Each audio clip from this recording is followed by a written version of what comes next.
श्रीपादराजं शरणं प्रपद्ये। श्रोतेहो नमस्कार। 17वा अध्याय आपण पहिल्या भागात रूपांतरित केला होता। आज आपण 17व्या अध्यायाचा दुसऱ्या भागाचे रूपांतरण करणार आहोत। 17व्या अध्यायाचे नाव आहे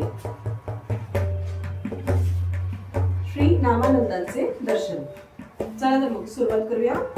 श्री दत्त आराधनेची विशेषता। यावर मी म्हणालो, आपण विविध रूपात असलेल्या देवांची पूजा अर्चा करावी का श्रीपाद श्रीवल्लभांची आराधना करावी? देव श्रीपाद श्रीवल्लभांपेक्षा वेगळे आहेत याबद्दल आपण कृपा करून विश्लेषण करून सांगावे। यावर नामानंद म्हणाले, एका मुलीचा विवाह होऊन ती आपल्या सासरी गेली। काही महिन्यांनंतर त्या मुलीचे मोठे भाऊ तिला भेटायला गेले। मुलीची सासू म्हणाली, तुमची बहीण आमच्या घरी विविध प्रकारच्या चोऱ्या करते। दूध, दही, तूप, लोणी ती चोरून खाते।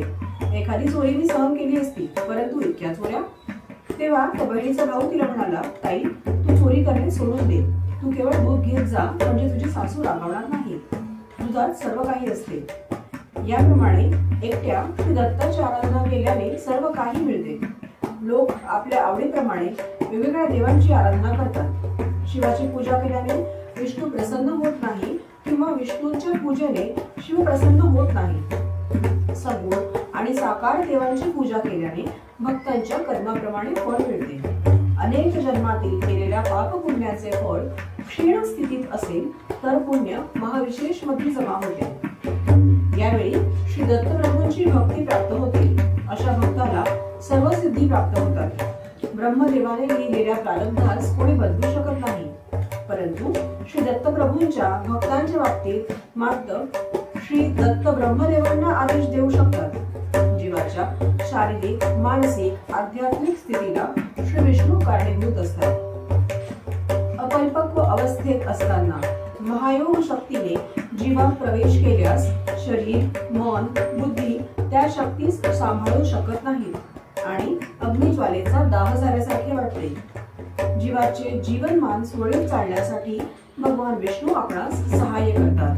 ते प्रत्येकाच्या कर्मानुसार। श्रीकृष्ण श्री दत्तप्रभूंचे अभिन्न अंग आहेत। श्रीकृष्णाने गोवर्धन पर्वत अंगुलीवर धारण केला होता, हे सर्वांना ज्ञात आहेच। गोकुळातील साऱ्या गोपी आणि गोप पूर्वजन्मातील महान ऋषी होते। त्यांनी रचलेले महान ग्रंथ पर्वत रूपाने अवतरित झालेले होते। त्या महान ग्रंथाचे विवेदन होऊन त्यातून प्रचंड महायोग शक्ती निघते, तेव्हा जीवास खूपच हलके हलके वाटते। या सूक्ष्म स्थितीत जीवाला महायोगानंद मिळतो। हा मिळवण्यासाठी कठीण तपश्चर्या लागते।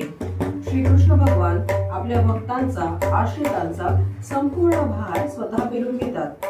त्यांचे ग्रंथी विवेदन करून त्यांना शक्ती प्रदान करतात। ही आध्यात्मिक रहस्य आहे।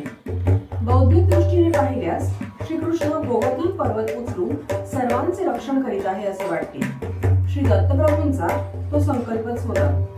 परिस्थितीला बदलायचे, परिणामक्रमाला शीघ्रपणे करण्याचे आदेश ते श्री विष्णूंना देत असत। या प्रक्रियेत भक्तांच्या प्रारब्धामुळे मार्गात येणाऱ्या अडचणी, त्यांचे अनुभव त्यांच्या नकळत त्यांना सुसह्य होत असत। श्रीपाद श्रीवल्लभ आपल्या भारी भरकम विद्यांवर भक्तांचा भार वाहतात। श्रीपाद प्रभू किती दयाळू आणि कारुण्यमूर्ती आहेत। श्रीपाद प्रभूंच्या अवताराचे मुख्य लक्ष त्यांच्या बरोबर सायुज्य स्थिती अनुभवणाऱ्या योग्यांनी 1,25,000 अनुयायी करण्याचा संकल्प केला होता। त्यांची पूर्तता करणे हे होते। ते कर्मबंधनाच्या स्पंदनातून सर्वांना मुक्त स्थितीत आणून रुद्राच्या अंश रूपाने प्रकट होऊन कोट्यानुकोटी जन्मानंतर येणाऱ्या त्या जन्मांचा विनाश करून त्या जीवात्म्याला मुक्ती देतात। त्यांच्यामधील ब्रह्मा, विष्णू आणि रुद्राचा अंश स्फुट होऊन त्या ईश्वरी गुणांनी भक्ताचे रक्षण होते। हे त्या आत्म्याच्या संकल्पाने होत असते। भक्तांनी संकल्प सिद्धीसाठी भक्ती मार्गाचा अवलंब करणे आवश्यक आहे। एकदा पिठापुरामध्ये श्रीपाद प्रभूंच्या एका भक्तास घोड्यावर बसत असताना घोड्याने पाडून टाकले आणि पायाने तुडवले। त्याला भयंकर जखमा होऊन तो रक्तबंबाळ झाला। त्या जखमी भक्ताला श्रीपादांनी आपला अभयहस्त दर्शविला आणि त्याच क्षणी सर्व जखमा पूर्णपणे बऱ्या झाल्या, जणू काही झाल्याच नव्हत्या। त्याच दिवशी श्री श्रीपाद श्रीवल्लभांवर दृढ श्रद्धा आणि भक्तिभाव असणाऱ्या एका भक्ताला कल्पना नसताना 100 मोहरांनी भरलेला एक हंडा सापडला. श्री व्यंकट अप्पयांनी प्रभूंना या घटनेविषयी विवरण करून सांगण्याची विनंती केली. यावर श्रीपाद स्वामी म्हणाले, मी माझ्या एका अनन्य भक्ताचे आयुष्य 20 वर्षांनी वाढविले. त्याच्या भक्तीवर संतुष्ट होऊन मी त्याला हे फळ दिले होते. आज त्याला 100 मोहरांनी भरलेला हंडा मिळाला. हा त्याचा महत् भाग्याचा दिवस आहे. त्याची माझ्यावर मनापासून अनन्य भक्ती असते, त्याचा मी दास होतो. जे भक्त मला हृदयात प्रस्थापित करतात ते मला अत्यंत प्रिय असतात.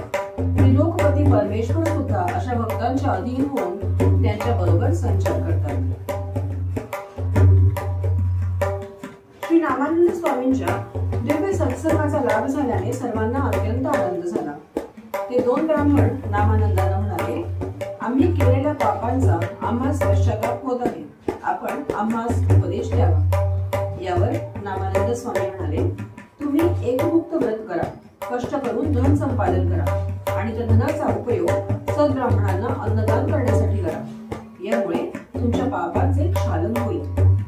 असे वर्तन केल्यास श्रीपाद प्रभूंचे प्रत्यक्ष अथवा स्वप्नामध्ये दर्शन होईल. मंत्रदीक्षा मिळाल्यावर सुद्धा तुम्ही सदाचाराने वागले पाहिजे. जर तुम्ही पूर्वीच्या सवयीनुसार पुन्हा दुराचारास प्रवृत्त झाल्यास श्रीपाद स्वामी तुम्हाला दुप्पट शिक्षा देतील, याचे ध्यान असू द्यावे. दत्तात्रेयांच्या आराधनेचे होय. सुशीला नावाच्या ब्राह्मण स्त्रीने श्री रामानंदांना विचारले, स्वामी, संकटातून कशी सुटका करून घ्यावी? त्यावर त्या प्रसन्न चित्त नामानंद स्वामींनी सांगितले, आत्मा हा निरंतर असतो. त्याला जन्ममरण नसते. त्याला अग्नी जाळू शकत नाही, शस्त्र इजा करू शकत नाही, पाणी त्याला भिजवू शकत नाही आणि वारा त्याला सुकवू शकत नाही. मनुष्य मात्र कोट्यावधी वेळा मृत्यू पावून पुन्हा जन्म घेतो. तू अनघा देवीचे व्रत केल्यास संसारात सुखी होशील. तसेच तू देवी समवेत श्री दत्तात्रेयांची आराधना करून त्यांना संतुष्ट करून घे. असे केल्याने श्री दत्तात्रेय नक्कीच तुझ्यावर अनुग्रह करतील. श्री बापन्नाचार्यूंना श्री दत्तात्रेयांचे दर्शन घडले आणि त्यांनी सिद्ध मंगल स्तोत्र लिहिले.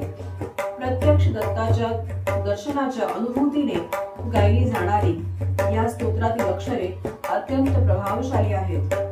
त्या अक्षरांमधील चैतन्य हे युगानुयुगे विरसत राहील. या स्तोत्रात व्याकरण दृष्ट्या कोणताही दोष अथवा त्रुटी नाही. या स्तोत्राचे पठण करण्यासाठी कोणताही विधिनिषेध नाही. मला हे स्तोत्र श्री बापन्नाचार्यूंच्या मुखातून ऐकण्याचे भाग्य लाभले. हे स्तोत्र माझ्या हृदयावर अंकित झाले आहे. सिद्ध मंगल स्तोत्र. अनंत श्री विभूषित वरलक्ष्मी नरसिंह राजा जय विजयी भव दिग्विजयी भव श्रीमत्कंठ श्री विजयी भव. श्री विद्याधरी राधा सुरेखा श्री राधीधर श्रीपादा जय विजयी भव दिग्विजयी भव श्रीमत्कंठ श्री विजयी भव. माता सुमती वात्सल्यामृत परिपोषित जय श्रीपादा जय विजयी भव दिग्विजयी भव श्रीमत्कंठ श्री विजयी भव. सत्तऋषीश्वर दुहितानंदन बापन्नाचार्य श्री चरणा जय विजयी भव दिग्विजयी भव श्रीमत्कंठ श्री विजयी भव. सावित्र काटक चयन पुण्य फला भारद्वाज पुष्कृषि गोत्र संभवा जय विजयी भव दिग्विजयी भव श्रीमत्कंठ श्री विजयी भव. चौपादी देव लक्ष्मी गण संख्या बोधित श्री चरणा जय विजयी भव दिग्विजयी भव श्रीमत्कंठ श्री विजयी भव. चौपादी देव लक्ष्मी गण संख्या बोधित श्री चरणा जय विजयी भव दिग्विजयी भव श्रीमत्कंठ श्री विजयी भव.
पठण अनघा अष्टमीचे व्रत करून केल्यास सहस्र सद्ब्राह्मण जेवू घातल्याचे पुण्य प्राप्त होते।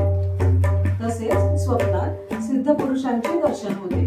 याच्या पठणाने मनातील सर्व कामना पूर्ण होतात। जे भक्त मन, काया आणि कर्मांनी दत्तात्रेयांची आराधना करून या स्तोत्राचे पठण करतात ते श्रीपाद श्रीवल्लभांच्या कृपेस प्राप्त होतात। तसेच याच्या नियमितपणे गायनाने सूक्ष्म वायुमंडलातील अदृश्य रूपाने संचार करणाऱ्या सिद्धी प्राप्त होतात।